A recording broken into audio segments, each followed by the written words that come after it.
का कह रही हो? जब उस सैका को याद दिलवाया बुआ, हमारे फूफा कितने मारे? कयादू से कहा हमारे फूफा किसी और ने नहीं बल्कि तुम्हारे भाई ने खुद मारे। जब इन्होंने ब्रह्मा जी से वरदान को प्राप्त कर लिया तो इनकी बदले की भावना सबसे पहले अपने बहनों पर निकाली जाके, यानी जबरदस्ती शादी कर ली थी। आग बबूला हो गई, सैका एक चिता को चिनवाया और जो शीतला माँ का शीतला चीर था उसके पास, सैका के पास, कहा था कि इससे अगर कोई भगवान का भक्त संकट में हो तो इससे उसकी रक्षा करना, यानी इसका गलत प्रयोग मत करना। अगर गलत प्रयोग करा तो तुम पर उल्टा भी हो सकता है। कहने लगे ठीक है। उसने घमंड में आकर के एक चिता को चिनवाया और महाराज उस पर शीतला चीर ओढ़ करके बैठ गई गोदी में। जब बैठ गई महाराज,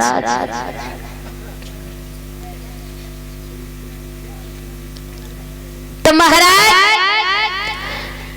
जब बैठ गई अग्नि को प्रकट किया, आंधी का ऐसा झकोर आया तो शीतला चीर उड़ के भक्त प्रहलाद के शरीर से लिपट गया और सैका जल करके राख हो गई। महाराज राक्षस क्रोध में आकर ईंट पत्थर कीचड़ फेंकने लगे और जब देवताओं को पता चला तो महाराज रंग की बारिश, गुलाल की बारिश करने लगे। महाराज उसी दिन से ये जो फागुन में होली मनती है ना, ये वही होलिका हिरण्याकश्यप की बहन है। महाराज देखा है तुमने के दीपावली पे, रक्षाबंधन पर कितना अच्छा लगता है ना? जब होली आती है तो महाराज वो सारे जितने त्योहार होते हैं ना सब बटोर ले जाती है।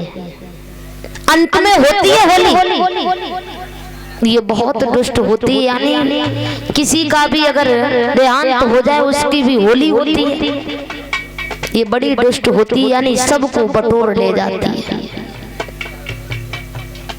लोग कहते हैं कि ससुराल में एक साल बाद आती है, लेकिन जिसे मालूम नहीं है वो यही कहता कि ससुराल में आती, लेकिन ससुराल में यही तो कहते हैं कि ससुराल में एक बार आती है, लेकिन जली कहाँ थी? मायके में। मायके में आती है एक साल बाद। उधर तो क्रोध उसे बहुत आ गया कि मेरी बहन भी चली गई।